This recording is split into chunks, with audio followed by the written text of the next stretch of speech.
you're documenting transformations that have made life better, and I could list a couple of those, and maybe we could talk about them. So, in the Rational Optimist, for example, you talk about the fact. Well, you start by talking about ideas having sex, ideas having sex, ideas having sex, ideas having sex, ideas having sex, ideas having sex, ideas having sex. And so that's ideas having sex, ideas having sex, and so ideas having sex, and so ideas having sex, and so ideas having sex, and so ideas having sex, ideas having sex, ideas having sex, ideas having sex, ideas having sex, ideas having sex, ideas having sex.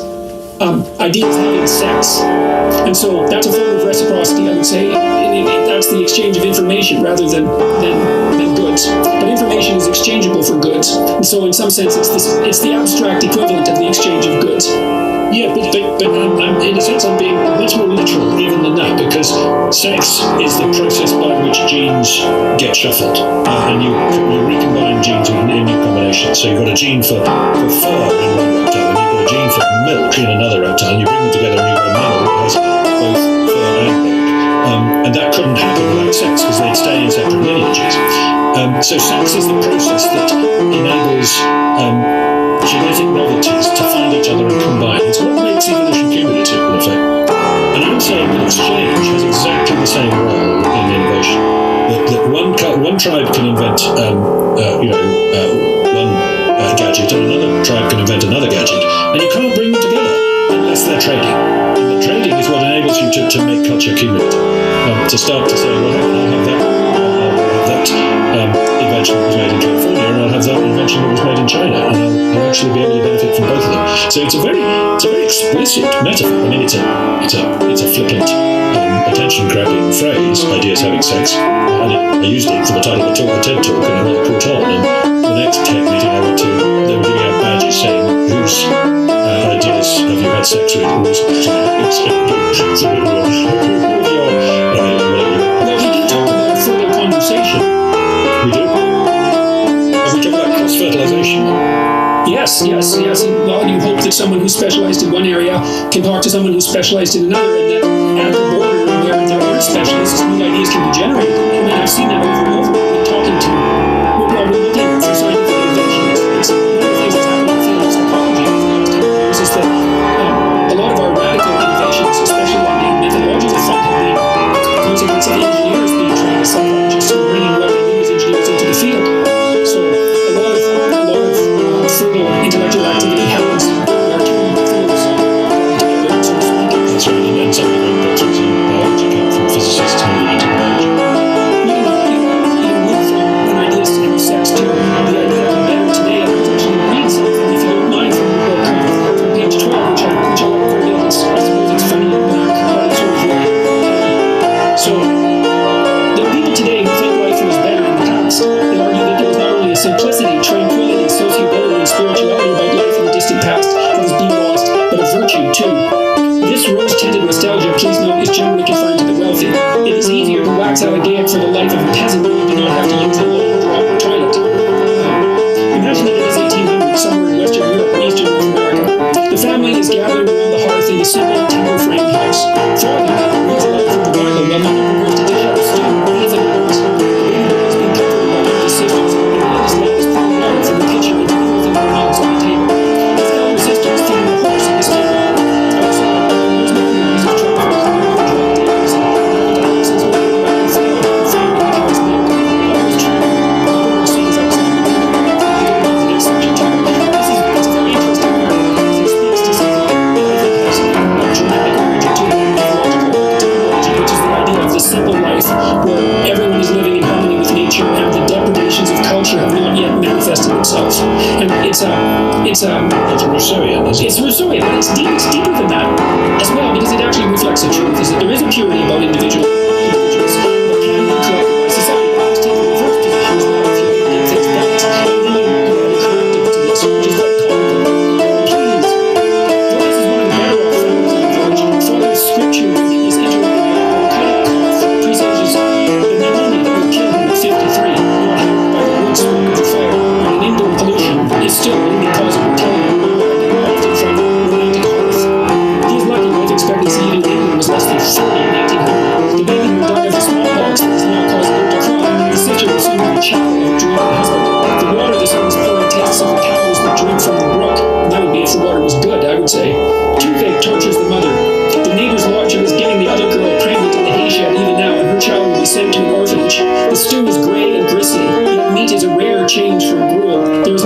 sell it at this season. It is eaten with a wooden spoon from a wooden bowl. Candles cost too much, so firelight is all there is to see by. Nobody in the family has ever seen a play, painted a picture, or heard a piano. School is a few years of dull Latin taught by a bigoted martinet at the vicarage. Father visited the city once, but the travel cost him a week's wages, and the others have never traveled more than 15 miles from home. Each daughter owns 2 work dresses, 2 linen shirts, and 1 pair of shoes. Father checked the cost of a month's wages, and is now infested with lice. The chicks have 2 bags, 12 mattresses on the floor. That is the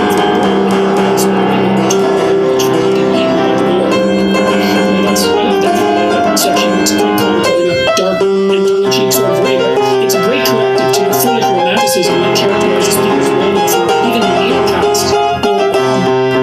It's not unreasonable to say that the typical middle-class person, I could say in North America, Europe, and increasingly anywhere in the world, is wealthier by almost every measure than a millionaire was in 1920. Absolutely. And, particularly in that words who said, just take dentistry. It's the, it doesn't matter how much you earn it, there's no fun having a tooth. That's a relatively basic thing that have access to today. So there's no question the material things are so much of our ancestors. And we tend to read Jane Austen and think, well, wouldn't that have been fun, but actually, those are books about an incredibly small elite who were rich enough to have candles and go to dances. Yes, and even in those circumstances, their social lives were restricted enough so that a single dance could be the social event of an entire year. Exactly. And if you didn't fall in love with the jingless officer who took your arm, you might be a widow for the rest of not a widow, a spinster for the rest of your life. So it was not much fun compared with today. We are so lucky. Everything is so good. And for me, and I think I make this, well, actually there's an interesting story about this point. I like to talk about how the big theme of human history is becoming more and more specialised in the things we produce and more diversified in the things we consume.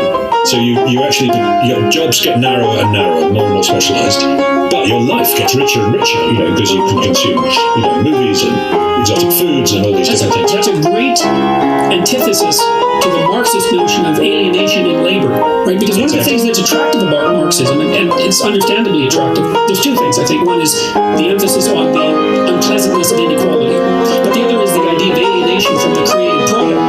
Right? And you make the case that, well, you might be alienated from the creative product with regards to the workplace because of specialization, but in the 2/3 of the hours that you're spending in your life when you're not working, your life is much more diverse than it would otherwise be. And I think that COVID has probably taught everyone that again, because we're so isolated now and stuck at home and facing the restriction of all these things that we took for granted, the wonderful restaurants. And by the way, we do sort of go backwards with respect to specialization and exchange during bad recession. So in the Depression, a lot of American families, found they were keeping a chicken and growing their own vegetables again. You start to do more for yourself and have less to consume overall. Because if you only could consume what you produce, it would be a pretty miserable life. You had to make your own food, your own lighting, your own heat, everything like that. But by the way, there's a really nice story about this concept because I read it in a book called Second Nature by Chaim Buffett. The Buffett book that I read around 20 years ago, and it's laid out this point very nicely that we become more and more specialised in how we produce, but more and more diversified in how we consume. And I wrote to him and said, look, this is a fantastic idea. Can you tell me how you came up with the idea, where you got it from, and how it developed? And he wrote back and said, I got it from your book. That's a good compliment. And I said, but I don't think it's in my book. And he said, really? Maybe it's not. I just, but I thought I got it from your book. So that's a lovely example of the division of labour and the production of ideas, if you like. Well, and ideas can be implicit as well as explicit, so it's not always obvious what ideas are in your book. It isn't. You can't put a boundary around the ideas, even the ideas that you write, because they have tendrils that reach beyond your understanding, and so you never know. Which is why I'm something of a skeptic about intellectual property, by the way. I think copyright is vastly overdone. We should be much more prepared to share the stuff that we produce. But there we go. That's another story. Well, I wonder if that anecdote that you just related is an indication of the sexual behavior of ideas. I don't know if the metaphor works, but every book, each book is different for every reader. And the meaning of the book is actually a complex consequence of the knowledge that's held by the reader and the knowledge that's implicit in the book. And so what that means is no book is the same for any two readers. Now, postmodernists figured that out a while back, but they seem to read it to indicate that there was no canonical meaning whatsoever in the text as a consequence, and then slipped into the idea that perhaps there was no meaning at all, which I think was a major mistake. But is that process akin to sexuality as well? The fact that you have a reader on one part and something to be read on the other part, and a third thing emerges as a consequence? It seems like it. You need two things to produce something new.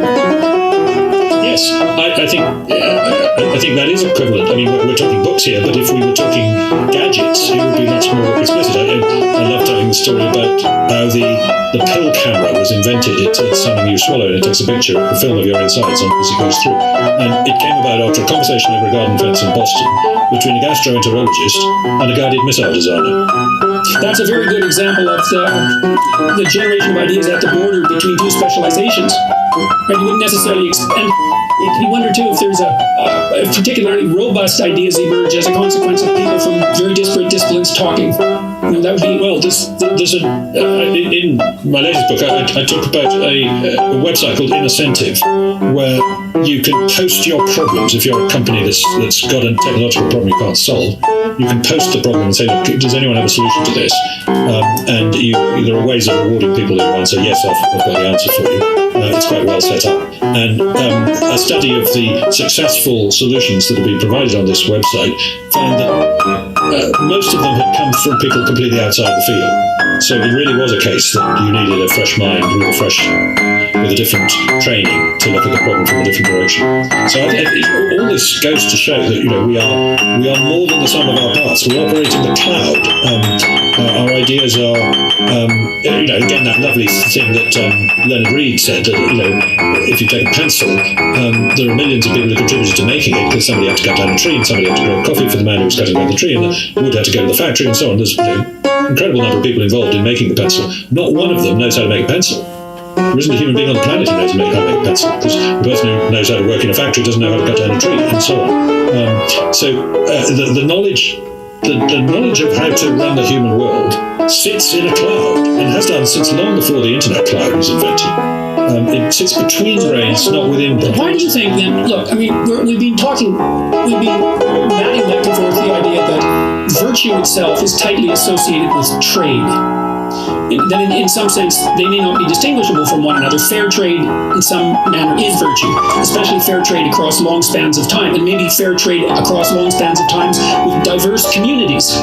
Right? So why do you think that the idea of trade itself has also become contaminated with this terrible pessimism? I mean, one of the things that characterizes if it's trade that constitutes virtue, and if it's trade as well that's lifting people out of poverty, then why is it that people who engage in novel trade, entrepreneurs say, or even capitalists for that matter, why is it that form of trade is so easily associated with is so easily despised and so frequently met with contempt? I find it baffling because Voltaire made the point that this tends to make it less. If we talk about trade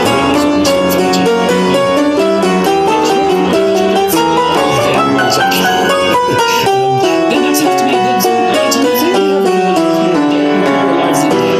Right, and actually, Steve Pickett talks about this too, but the peace that breaks out at various times in human history tends to be more associated with whether countries are trading with each other than whether they happen to be democracies or any other relationship with their political system.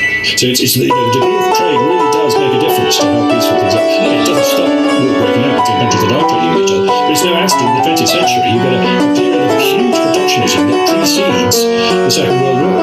To some extent sparks it. Japan is saying, well, if you're not going to trade with me, I'm going to bloody well invade Asia and take stuff for myself. I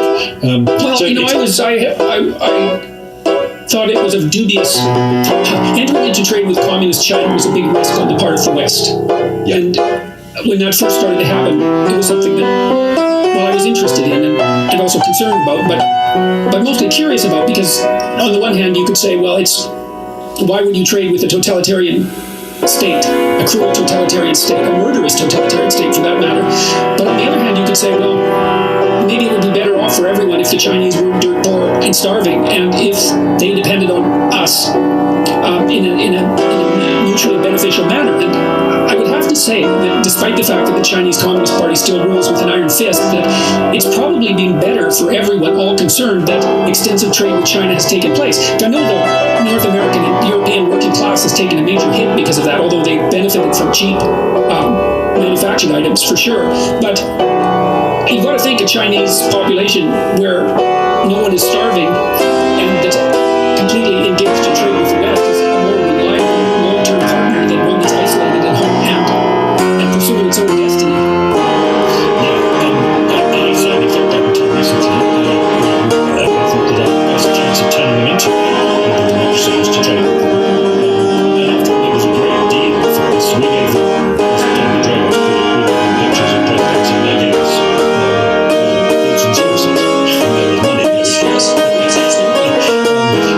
But I have to say, in the last couple of years, under Xi Jinping, China has begun to be very different from what it was 10 years ago, I think.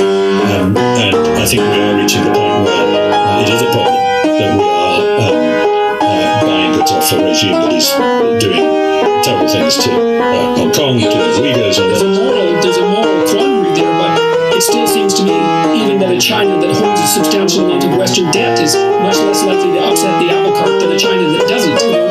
It's not such a bad thing to have their destiny. They have an interest in the dollar not collapsing, for example. But go back to your original question, why are people so cynical and unhappy about trade and think it's such an evil thing? And I think in the end, it's that we are zero-sum thinkers. Yeah, we find it hard to believe that somebody isn't winning in a relationship. And I suppose that's because crooked, foolish people do try to win. Yeah, and for 99% of our 4 billion years of history, it was true that if someone won, it was at the expense of someone losing. But you can see very clearly in the rhetoric of Donald Trump the view that trade is a zero-sum game, is a win-lose equation. And it's quite hard, even for you and me, to get our head around the idea that actually,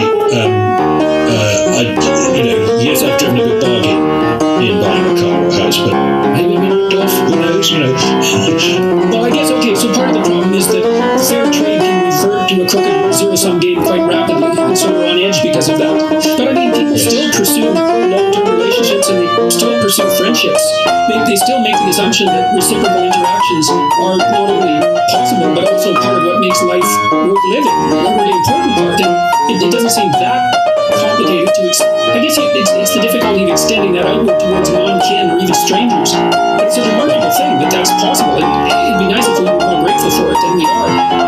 Right. The remarkable thing about human beings is that we do treat complete strangers as honorary brothers and sisters. And how do we do that? Partly by building up these levels of trust through reciprocity over long periods. Well, eBay is a great example of that, because when eBay first emerged, the cynics said, well, I'll put something up for sale that's junk and send it to you, and it won't work, and you'll send me a check that bounces, and that'll be the end of eBay. And that's not what happened. Is that right off the bat, almost all the trades were fair and equitable, and then it evolved a reputation tracking system. But even before the reputation tracking system, the default transaction was precisely what it claimed to be on face value. Our reputations are very precarious. It's very easy to lose your reputation. Yes. Even in a mobile society, we are tracking well.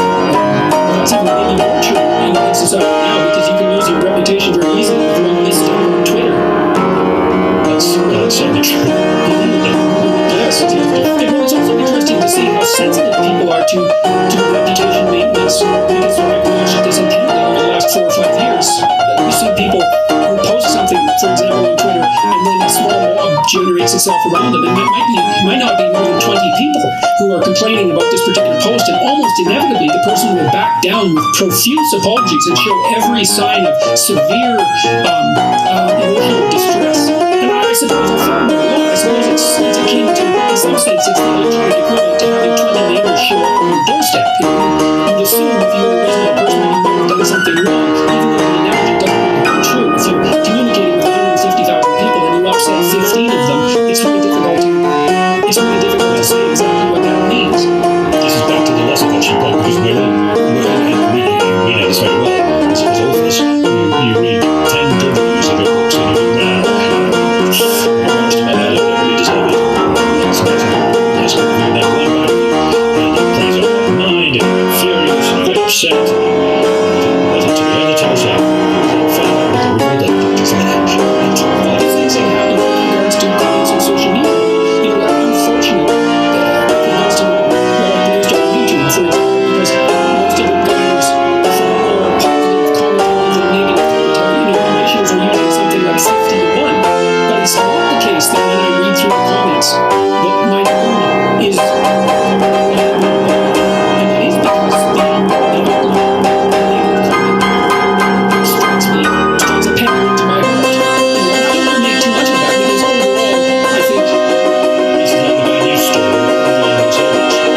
actually criticised at the time in the Nobel Prize.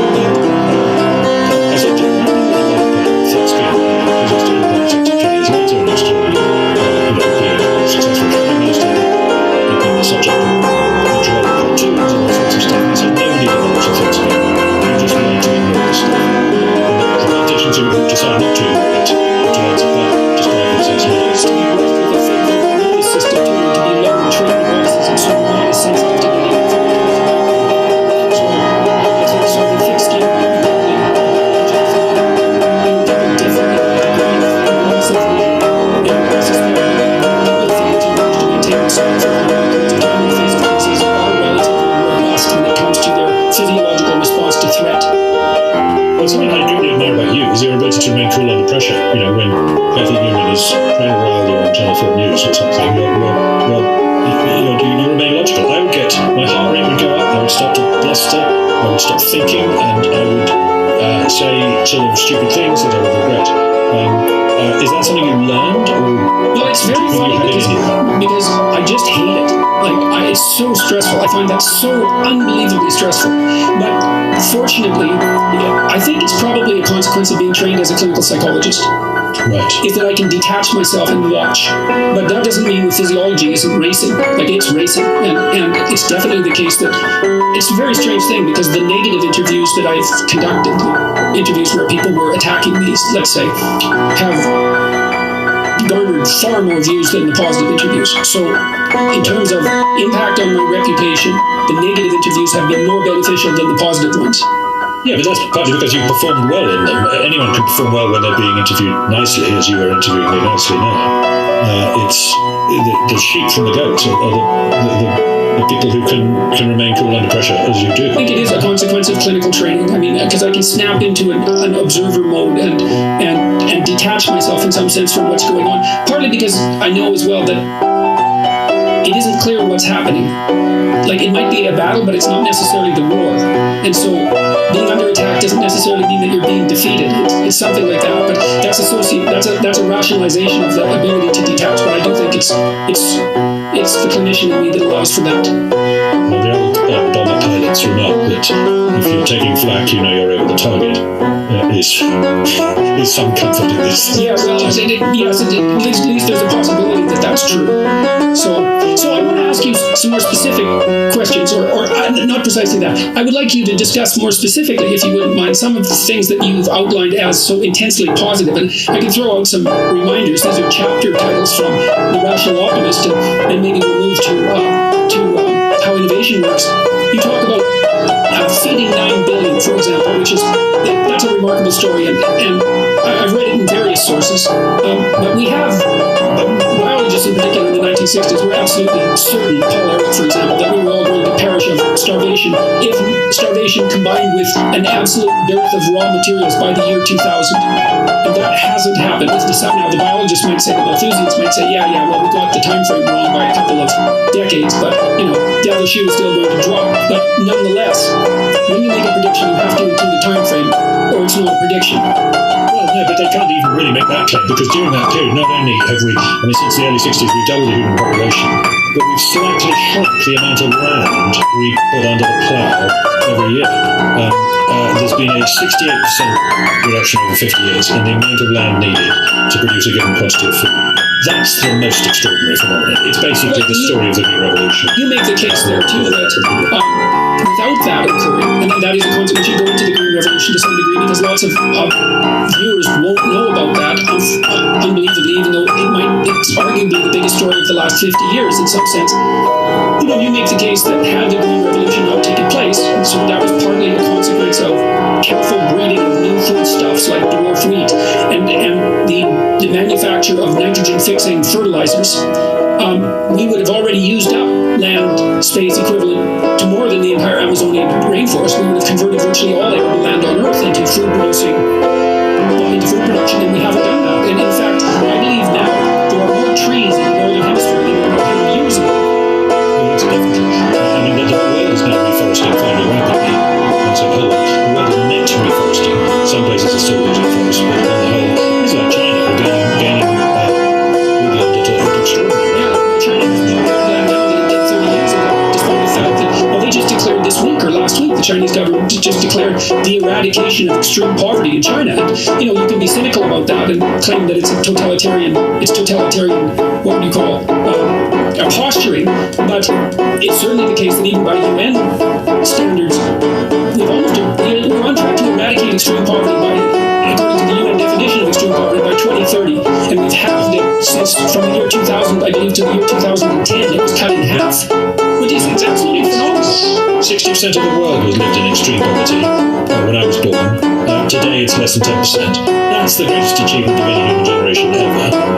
Nobody's lived through anything like that in the past. Isn't that despite the fact that the population tripled? Yes, yes, 2.5 times. And nobody saw it coming. And it wasn't planned even. Most of it came about because of, relatively local innovation to make farming more efficient and things like that.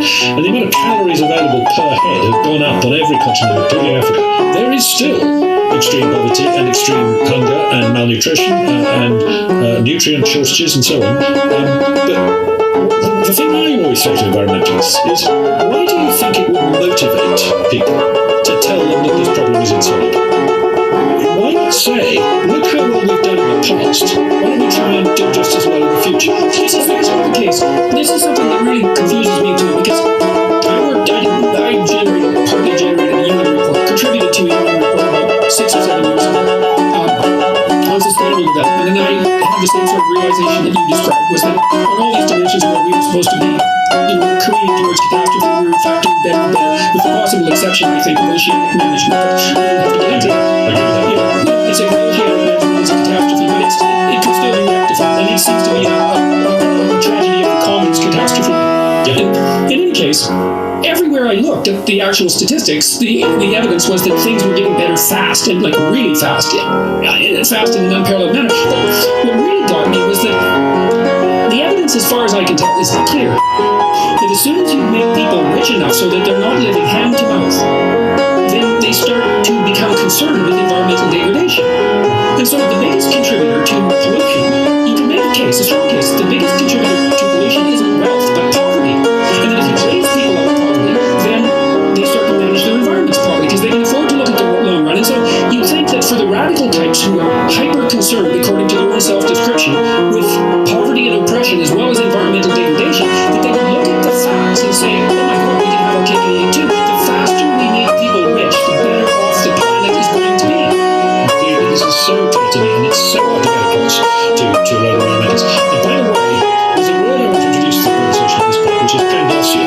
People sometimes accuse me of being Panglossian. Dr. Pangloss, as you remember, in Voltaire's novel, is someone who says he's a caricature of Leibniz. And he says that all is for the best in the best of all possible worlds. And yes, Lisbon has been destroyed by earthquake, but that must have been because they were evil.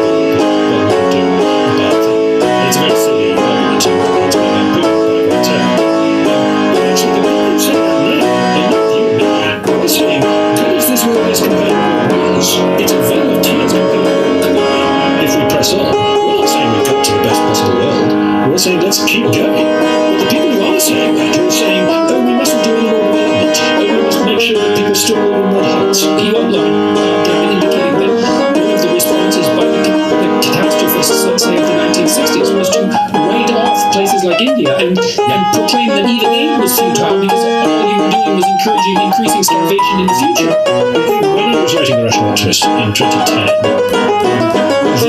it was quite fashionable still to write off Africa, to say, yes, Asia has seen extraordinary improvements in the next decades, but it was very unrealistic to assume that could ever happen in Africa. I would say that kind of thing very often. And in my book, I said, look, even in Africa, we are seeing incredible improvements. Well, the fastest. And so I got criticised by a reviewer in the New York Times for using the phrase even in Africa. I said I was a racist, apparently. No, you can't win, can you? I was saying the opposite.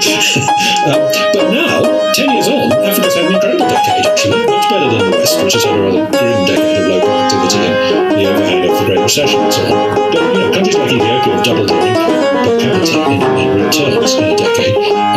You've seen malaria mortality collapse. You've seen HIV mortality falling fast. You've seen warfare disappearing from much of the continent. You've seen an emerging middle class. You've seen far less hunger and malnutrition. Actually, Africa is just doing what Asia did a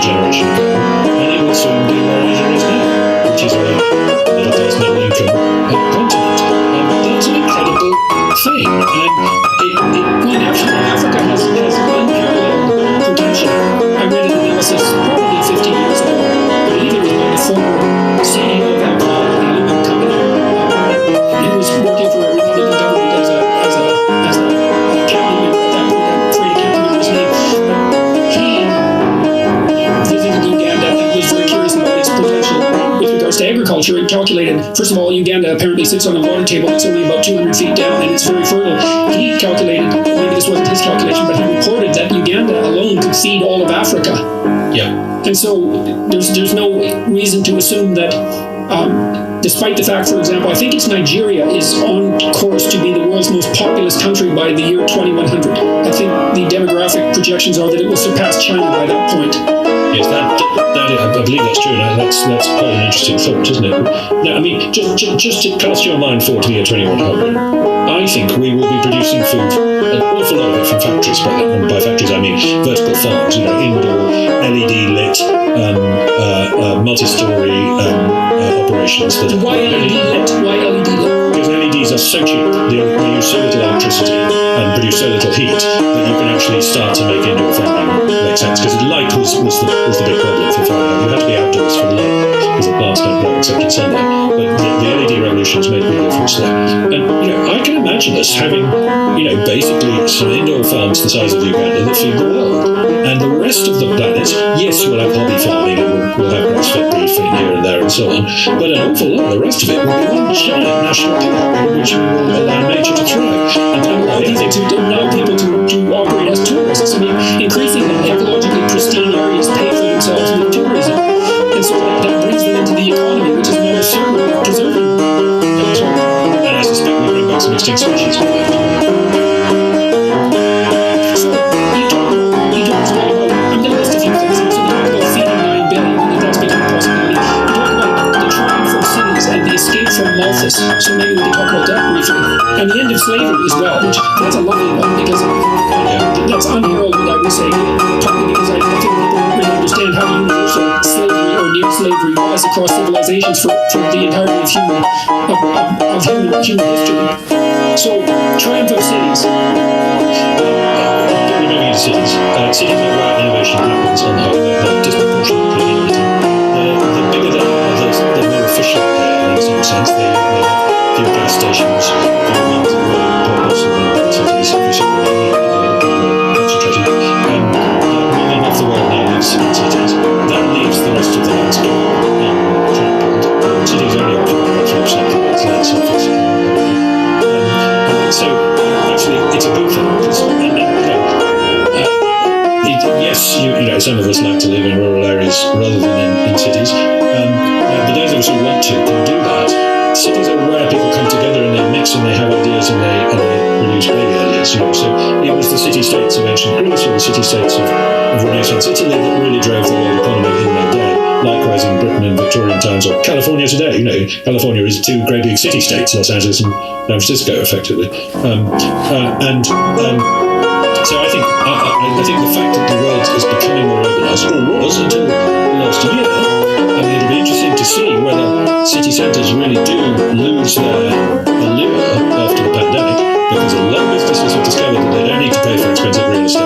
They can let people work from home. I suspect it will lead to a lot more hot desking, people coming into the office 2 or 3 days a week, working from home 2 or 3 days a week, which will cut down on commuting, make some of the city's problems less bad, and cut the cost of real estate in the middle of cities. So I suspect we could have quite a soft landing for some of the problems that cities have these days. But it won't all be plain sailing. Things are going to go wrong in that respect. Escape from Malthus. Well, the Malthusian trap was Robert Malthus's notion was that if you kept people alive, they would simply, if you gave them more food, then they would simply have more babies. So they would end up just as poor and just as hungry. Something like that happened in Ireland when potatoes became the dominant crop and then failed, right? So the Irish, you outline this in your book, it's not an idea that originates with me. When the Irish started to farm potatoes, their population exploded, and then a blight came in and wiped out the potato crop and blew out the Irish population. And that's a classic Malthusian example. Yeah. So Malthus was pessimistic biologists. He wasn't entirely wrong in that respect. The thing I'm thinking about is the technology not changing. And we then moved to a world in which food became more and more productive. Babies stopped dying. We got better at keeping them alive.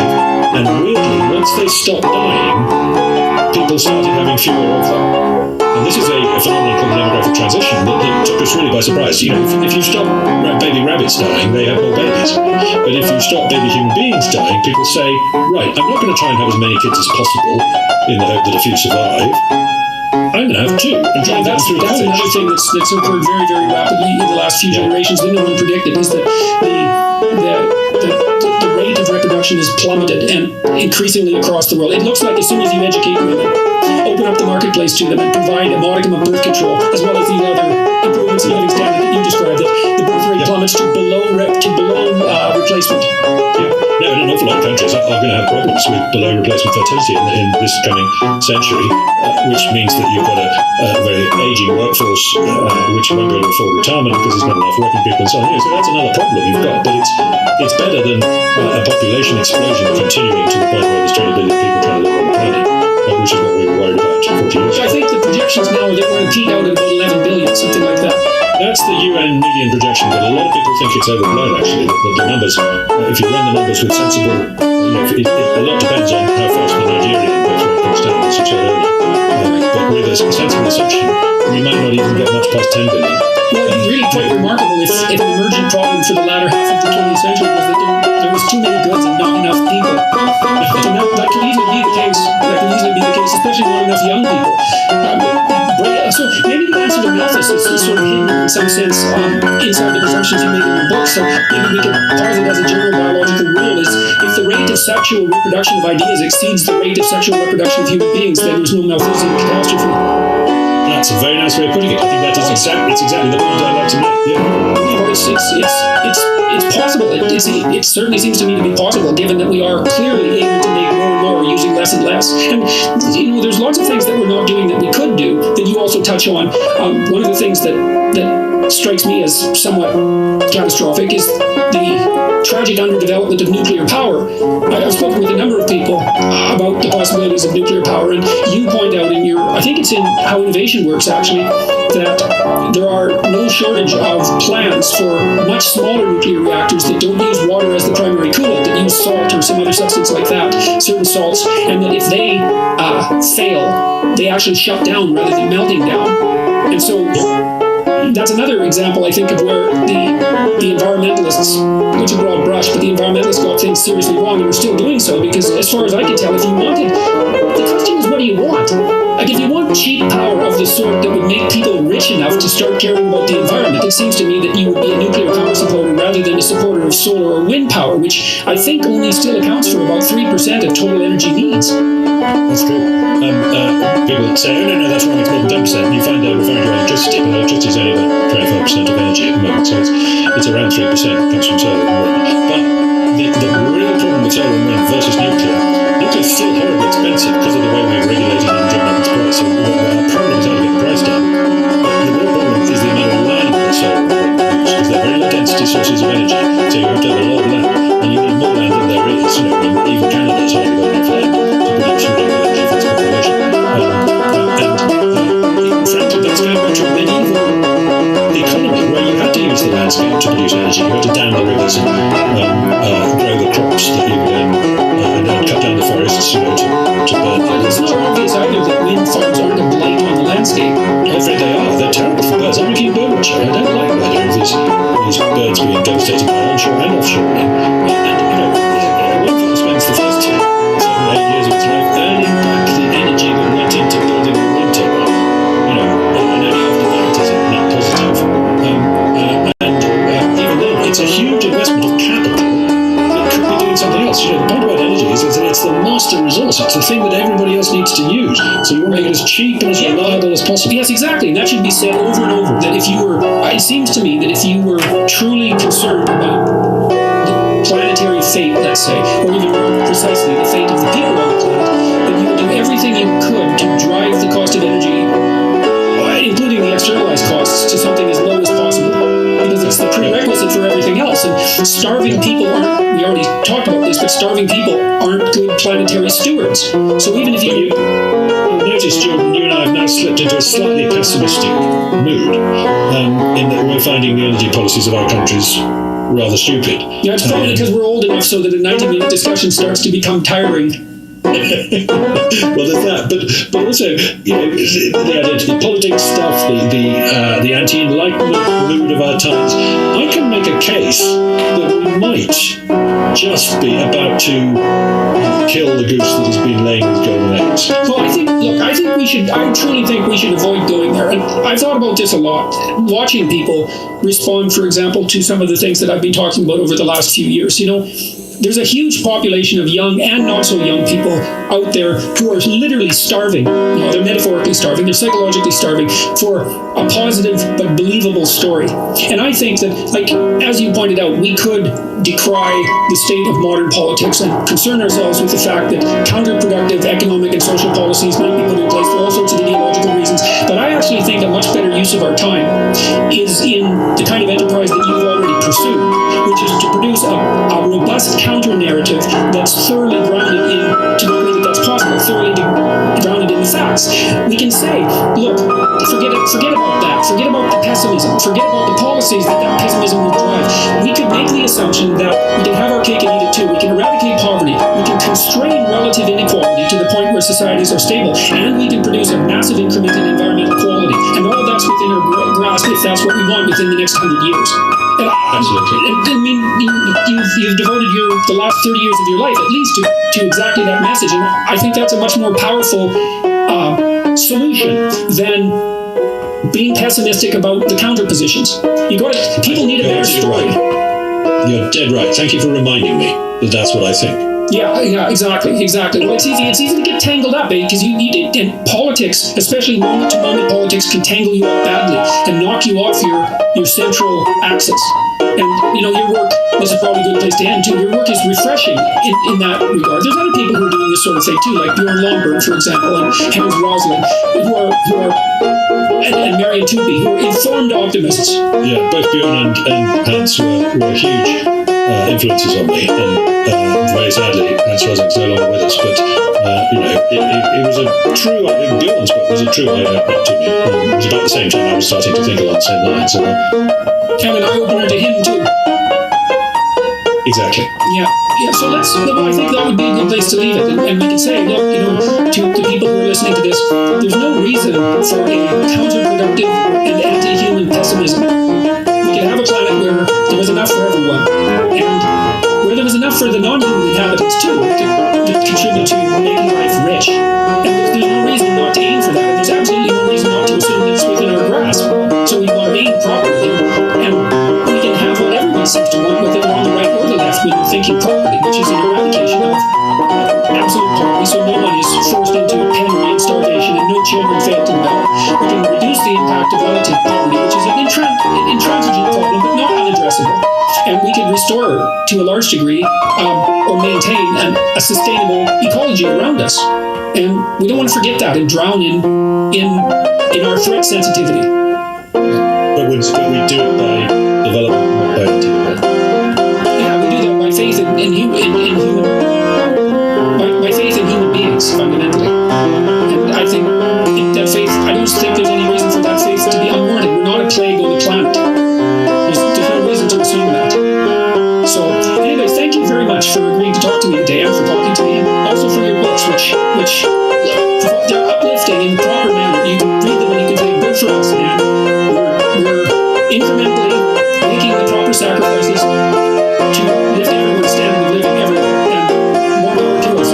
Hopefully we'll continue. Well, look, thank you very, very much, Jordan. It's been an honour and a pleasure, and something I've always wanted to do, to meet you and have a conversation with you. And let's hope we can have a drink in the real world when the pandemic's over. Yes, God willing, wouldn't that be nice? All right, so I was speaking with Matt Ridley today, the author of a variety of books. We discussed The Origins of Virtue, which is a lovely description, at least in part, of the biological origins of morality, and an optimistic book, The Rational Optimist, which contains an extended argument for why reasonable people could sustain an optimistic and positive view of a future in which everyone has more of what they need and want. And finally, How Innovation Works, which is Matt's most recent book, which is also a book I would really recommend during COVID times, because it's a sequence of narratives about the triumph of human ingenuity in small ways and in great ways. And it's a reminder, I would say, it's a reminder for gratitude. There's all these people who came before us, worked diligently and with no shortage of self-sacrifice frequently to produce all these improvements that we now take for granted. And it'll improve your view of humanity to read the book. And since you're a human being, it's quite good for you psychologically to improve your view of humanity. So thank you all for listening. Thanks, Matt. It was a pleasure. Thanks, Jordan.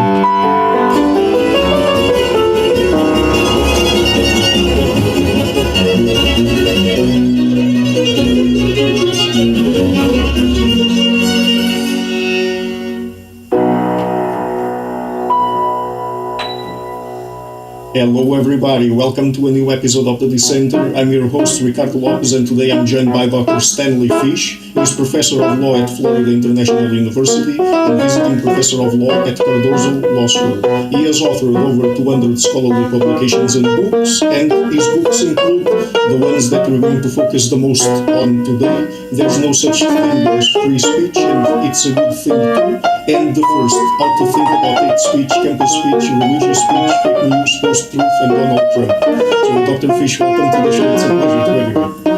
Thank you for asking me. Okay, great. So, could you please tell us first a little bit about your academic background and what got you interested in questions surrounding free speech? Well, actually, my academic background is not in law. It was in English literature. I received my degree in English literature from Yale University in 1962 and spent years teaching first at the University of California at Berkeley, then at Johns Hopkins, and then at Duke University, the University of Illinois at Chicago, and finally the two positions that you mentioned at the beginning of your introduction. In the middle of the 1970s, I began to be interested in legal questions, and I taught and co-taught some courses in law in an adjunct way. But then when my wife and I moved to Duke University in 1985, I was offered a position both in the liberal arts school and at the law school.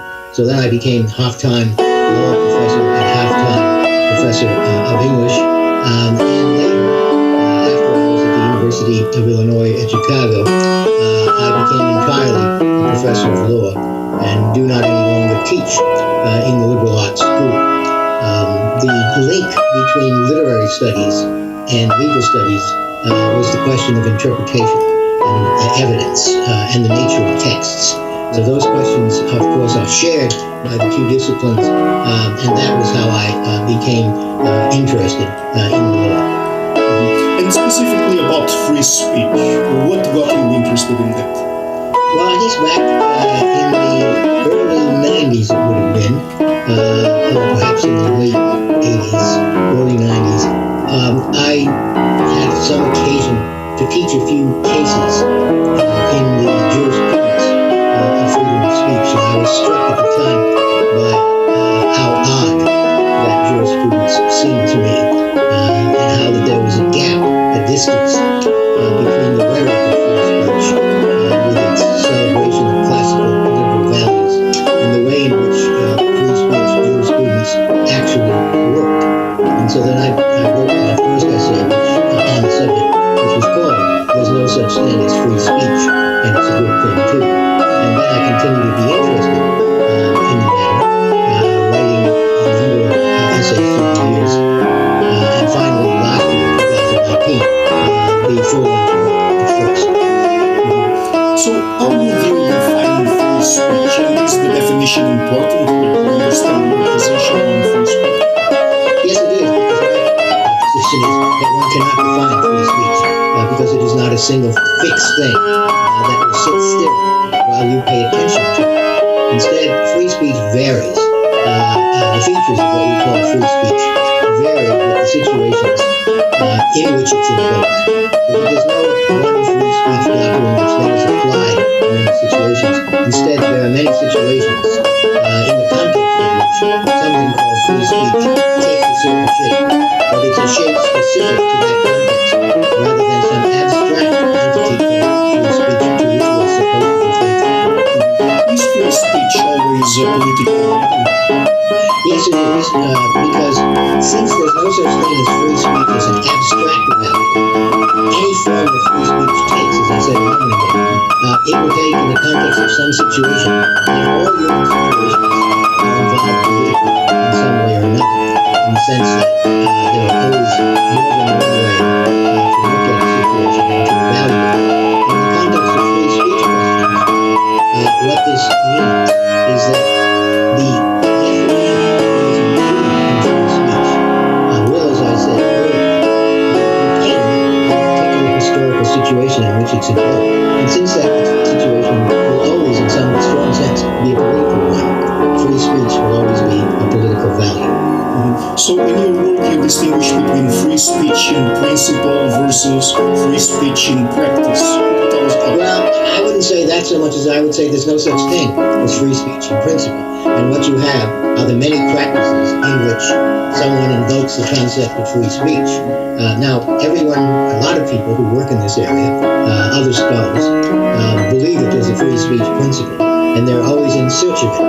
But my argument, and it's not only mine, several other people have made it, is that the search for a free speech principle will always fail. Would you say that free speech always commits people to censorship in any way? Yes, I would say that. I would say that, I guess, in two different ways. First of all, whenever you say something, you're picking out features in the world and declaring them to be the important features, which means that you have implicitly either downgraded or indeed denied other features that might have been picked out. So that in that sense, the very act of speech is an act that limits what can be said and seen. And so in that sense, free speech is an act of censorship. But in another sense, we might, or an extension and complication of what I've just said, you might rather formulate it this way. Freedom of speech is what in a particular situation is allowed to be said. But in no situation is everything allowed to be said. So that whenever you have a work, idea, or doctrine of free speech, it is operating within a zone. And in that zone, certain things have already been named as things you cannot or should not say, and other things have been identified as things you should say. So in that sense, the act of censorship is necessary for free speech to function. If free speech were the absolute principle that some people take it to be, then anything and everything could be said. But then there would be no mechanism for determining which of the things that are said are important and relevant, and which are to be discarded or ignored. But of course, in all situations, that decision has already been made, either consciously or implicitly by the culture. So censorship and free speech, rather than being opposed, are inextricably tied to one another. Free speech advocates very frequently invoke the work by John Stuart Mill. What do you think about Mill's position on free speech? Well, I think Mill's On Liberty is, especially chapter 2 of that book, is the place to go for a classic definition of free speech, at least as it has been celebrated in England and America, where Mill's options are still echoed and indeed cited. And Mill's idea of free speech is based on the notion that nothing is ever absolutely settled, and that anyone who tells you that some question has been settled is in fact trying to impose a challengeable point of view as if it were the only possible point of view. Therefore, Mill says, we must be continually alert to the things that have been shut out or occluded or ignored or dismissed or marginalized in the world of speech. And we must do our best always to bring them to our consciousness and to full attention. And he goes so far as to say at a certain point, and this is often quoted, that if everyone in the world did believe one thing to be true, it would be up to us to invent challenges to that accepted one true thing. In other words, you can't allow a situation to exist that a truth is thought to be permanently settled. So his doctrine was a doctrine of permanently unsettled, or taken to be conventional truths. And that view of the matter sits very well with classical liberal doctrine as it's come down to us, let's say, from John Locke to John Rawls, lots of stops and detours in between. Because also, in classical liberal doctrine, authority is no longer located in an antecedent identity, let's say, of God or emperor or of the brute imperial world. Rather, authority is something that must be determined by individuals in the course of always probing the current statements of the way things are. That's a central liberal tenet, that we do not rest in truths that have been given to us by antecedent authorities. Instead, we continually seek the truth, and in doing so, we must necessarily challenge received wisdom. So since that is, I think, the basic principle of liberal thought, it is also the basic principle of free speech theory as Mill delivers it. And so at least on that level, free speech theory and liberal thought are very much the same thing. So nowadays there are many politically engaged people that care about issues regarding free speech. Is that a recent phenomenon as well? Well, in the United States, and probably also in England, and I'm not myself knowledgeable in other areas free speech issues only became prominent at the beginning of the 20th century. And especially around World War I in the United States, where there were attempts by the government to punish or sanction speech that was considered to be unpatriotic. And at that moment, two Supreme Court Justices, Oliver Wendell Holmes and Justice Brandeis, stepped in and began to insist on